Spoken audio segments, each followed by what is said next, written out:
আজ রান্না বাংলা ব্লগ চ্যানেলে আমি দেখাতে চলেছি সজনের ডাঁটার একদম নতুন এবং সহজ একটা রেসিপি, যেটা আপনি কখনোই বানাননি। আজ আমি সজনের ডাঁটা দিয়ে দারুণ একটা রেসিপি বানাবো। আশা করছি সবার খুব ভালো লাগবে। তো শুরু থেকে শেষ পর্যন্ত সঙ্গে থাকুন। আজকের এই রেসিপির জন্য এখানে কিছু সজনের ডাঁটা নিয়েছি, আর ডাঁটাগুলোকে আমি এরকম ছোট ছোট করে কেটে নিয়েছি। আর এখানে দুটো মিডিয়াম সাইজের আলু, এটাকেও ছোট ছোট করে কেটে নিয়েছি। আর লাগছে দুটো টমেটো, দুটো পেঁয়াজ, আর কয়েক কোয়া রসুন কোয়া। এবার আমি এই আলু আর ডাঁটাটাকে ভালো করে তেলে ভেজে নেব। কড়াটা আমার গরম হয়ে গেছে। আমি এতে একটু তেল, 2 টেবিল চামচ তেল দেবো। আর এটা আমি সর্ষের তেলেই করব।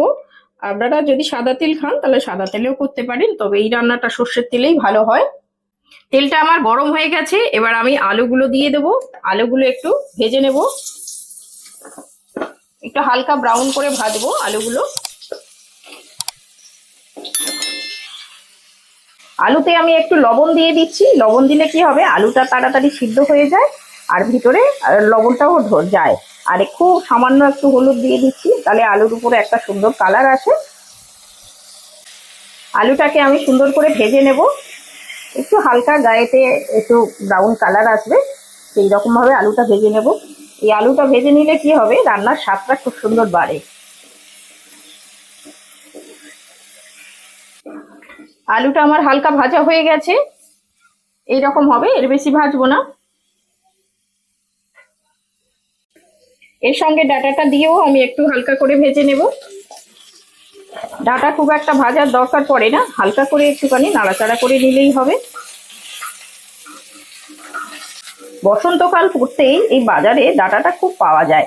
তো এই বসন্তকালে ডাঁটা খাওয়াটা যে কতটা উপকার সেটা আপনারা সবাই জানি। তো একবার অন্তত চেষ্টা করবেন এই ডাঁটা বাড়িতে খাওয়ার। তো এই ডাঁটা যদি যারা পছন্দ না করে, আমার এই রেসিপির মতো একবার অন্তত বানিয়ে খেয়ে দেখবেন, সবার খেতে ভালো লাগবে। ডাঁটাটা আমি হালকা করে ভেজে নিয়েছি। ডাঁটা খুব বেশি ভাজার দরকার নেই, আমি একটু দেখুন এইভাবে হালকা করে ভেজে নিয়েছি। এবার আমি এগুলো সবগুলো তুলে নেব, একটা থালার মধ্যে আমি তুলে নিচ্ছি।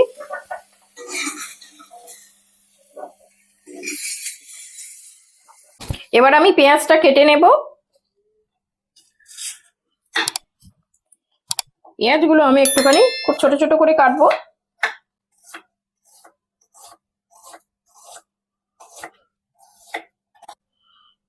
পেঁয়াজটা আমি এরকম ছোট ছোট করে কেটে নিলাম, একদম যতটা ছোট করা যায় সেইভাবে আমি পেঁয়াজটাকে কুচিয়ে নেব। পেঁয়াজ দুটো আমি ছোট ছোট করে কেটে নিলাম। ডাঁটা আর আলুটা তুলে নিয়েছি, অল্প তেল আছে এর মধ্যে, আমি আরো 1 চামচ তেল দিয়ে দিচ্ছি। তেলটা আপনারা যেমন খাবেন সেই রকম দেবেন, আমি একটু খুব কম তেলে রান্নাটা করব। এখানে দুটো তেজপাতা দিয়ে দিলাম, আর অল্প 1/2 চামচ মতো গোটা জিরে দিয়ে দিলাম ফোড়নে। ফোড়নটা আমার হয়ে গেছে, এবার আমি যে পেঁয়াজটা কুচিয়ে রেখেছিলাম এটাকে দিয়ে দেব।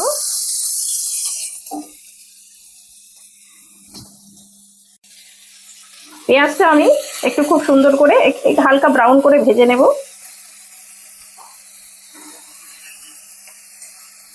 পেঁয়াজটা আমি হালকা আছে একটু ভেজে নেব। এটা আমি ততক্ষণে ভাজতে দিলাম, দিয়ে এবার আমি একটা মশলা বানিয়ে নেব। এখানে একটা মিক্সির জার নিয়েছি, আর এখানে টমেটো দুটো নিয়েছি। আমি টমেটোগুলো একটু কেটে নেব, একটু ছোট ছোট করে কাটবো। কেটে আমি মিক্সির মধ্যে দেব।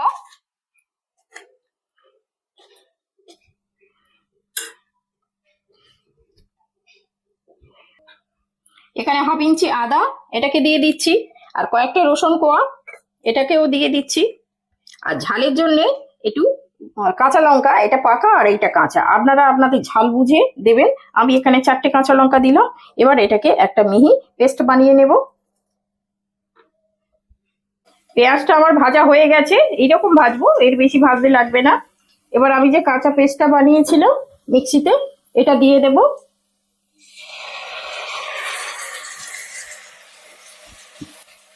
মিক্সির বাটিতে একটু জল দিয়ে এটাকেও নিয়ে নিলাম, মশলা ফেলা যাবে না। এবারে এটাকে ভালো করে কষিয়ে নেব। যেহেতু এতে রসুন, আদা আর কাঁচা টমেটো রয়েছে, সেই জন্য এই টমেটো গুলো একটু কাঁচা গন্ধ চলে যাওয়া পর্যন্ত ভালো করে 4-5 মিনিট ধরে আমি কষিয়ে নেব। গ্রেভিটা আমি খুব সুন্দরভাবে কষিয়ে নেব।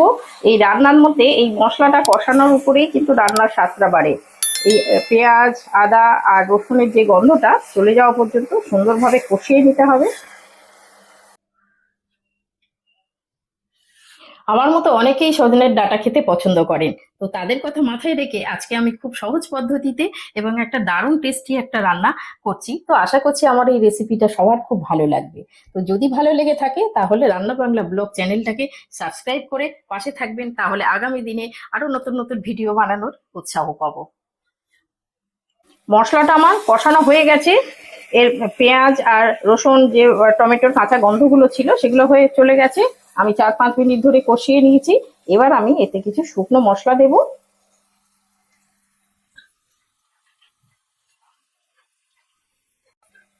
হাফ চামচ হলুদ গুঁড়ো দিয়ে দিচ্ছি।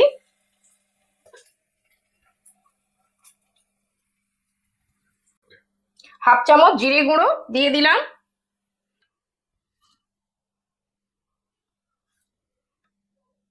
হাফ চামচ লাল লঙ্কার গুঁড়ো দিয়ে দিচ্ছি। এটা কিন্তু শুধু কালারের জন্য, এটা একটা সুন্দর একটা কালার হয়। হাফ চামচ ধনে গুঁড়ো দিয়ে দিলাম। একটু গরম মশলা দিয়ে দিলাম। আর স্বাদ মতো লবণ দিয়ে দিচ্ছি, যেহেতু আমি আলুতে একটু লবণ দিয়েছিলাম সেই বুঝে আমি লবণটা দিয়ে দিলাম। আর খুব সামান্য আমি একটু চিনি দিয়েছি। চিনিটা দিলে কি হয়, ঝালের ব্যালেন্সটাও হয় আর ওটা খেতে একটু স্বাদ আসে। খুব সামান্য একটু জল দিয়ে দিচ্ছি, যেহেতু এটা শুকনো মশলা যাতে পুড়ে না যায় সেই জন্য একটুখানি জল দিয়ে আমি মশলাটাকে আরো 2-3 মিনিট একটু কষিয়ে নেব। মশলাটা আমি একটু লো হিটে কষিয়ে নিচ্ছি। মশলাটা আমার কষানো হয়ে গেছে, তেল ছেড়ে দিয়েছে। আমি 2-3 মিনিট একটু কষিয়ে নিয়েছি। এবার যে ভাজা সবজিগুলো ছিল, সজনের ডাঁটা আর আলু, এগুলো দিয়ে দেব। দিয়ে একটুখানি মশলাটা ভালো করে মাখিয়ে নেব।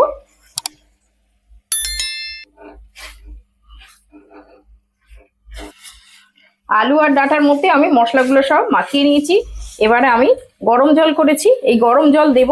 রান্নাতে সবসময় চেষ্টা করবেন একটু গরম জল দেওয়া। গরম জল দিলে রান্নার স্বাদটাও বাড়ে আর তাড়াতাড়ি সব সিদ্ধ হয়ে যায়। তো গরম জল দিয়ে দেব।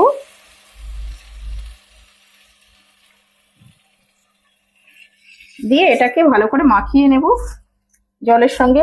আর এটা একটুখানি ঝোল ঝোল হবে, খুব বেশি শুকনো শুকনো হবে না। আর আপনারা যেমন ঝোল খাবেন সেইভাবেই জল দেবেন।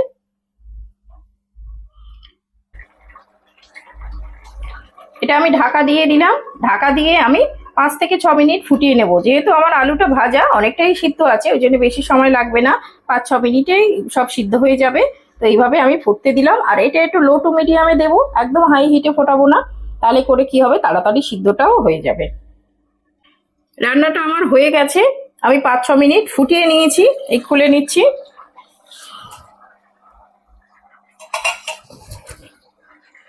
দেখুন এটা কত সুন্দর হয়েছে। আর আলু আর ডাঁটাটা কেমন সিদ্ধ হয়েছে আমি সেটা দেখাচ্ছি। দেখুন আলুটা কি সুন্দর সিদ্ধ হয়ে গেছে। আলুটা যেহেতু ভাজা ছিল তাই আমার 6 মিনিটেই একদম সমস্ত কিছু সিদ্ধ হয়ে গেছে, ডাঁটাও সিদ্ধ হয়ে গেছে। তো দেখলেন তো কত সহজে এই রান্নাটা বানিয়ে দেখালাম।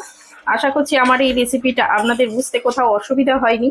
যদি আমার এই রান্নাটা ভালো লেগে থাকে তাহলে একবার অন্তত বাড়িতে বানিয়ে খেয়ে দেখবেন, সবার খুব ভালো লাগবে। আর এটা ভাত, রুটি সবকিছুর সঙ্গেই খেতে পারবেন। আমি একটু ধনেপাতা ছড়িয়ে দিচ্ছি উপর থেকে। এই ধনেপাতা দিলে কি হবে, খুব সুন্দর রান্নার একটা স্বাদ আসে। আর ধনেপাতাটা সবাই নিশ্চয়ই খুব ভালোবাসেন, আমি তো খুবই ভালোবাসি। একটুখানি ছড়িয়ে দিলাম। দিয়ে আমি এটাকে গ্যাস অফ করে দেব। আমার রান্নাটা হয়ে গেছে। এটা দেখো তোমার পছন্দের কি বানিয়েছি। কি বানিয়েছো? দেখো কি বানিয়েছি তোমার পছন্দের। সজনের ডাঁটা? হ্যাঁ, সজনে ডাঁটা তুমি পছন্দ করো তো? হ্যাঁ, খুব পছন্দ করি আমি। হুম, বানিয়েছি, খেয়ে দেখো কেমন হয়েছে। খেয়ে দেখি। হুম। খুব পছন্দের আমার। আর সজনের ডাঁটা খাওয়াটা এখন খুব দরকার এই বসন্তকালে। দারুণ টেস্ট হয়েছে। দারুণ টেস্ট হয়েছে। দারুণ টেস্ট হয়েছে। আর এখন সজনের ডাঁটা মানে খেলে শরীরের পক্ষে খুবই ভালো। হুম। সেই কথাই ভেবেই আজকে তো সজনের ডাঁটা রান্না করলাম। সত্যি এখন এখন এই যে এই বসন্তের সিজনে সময় না হ্যাঁ খাওয়া খুবই দরকারি। খুবই দরকার। বসন্তকালে খুবই দরকার ডাঁটা খাওয়া। হ্যাঁ, দারুণ টেস্ট হয়েছে। দারুণ টেস্ট হয়েছে। এটা ভাত দিয়ে যেমন ভালো লাগে, রুটি দিয়েও খেতে খুব ভালো লাগে। কি দারুণ টেস্ট হয়েছে, তোমার সবকিছুর সাথেই খাওয়া যাবে। দেখ, হ্যাঁ। ঝোল ঝোল মতো করেছে হ্যাঁ, তো। একটু ঝোল ঝোল মতো হ্যাঁ। করেছি, তাহলে সবকিছুর সঙ্গেই খেতে পারবে। খুব ভালো, খুব ভালো হয়েছে। খুব ভালো হয়েছে। ঠিক আছে, খাও তাহলে।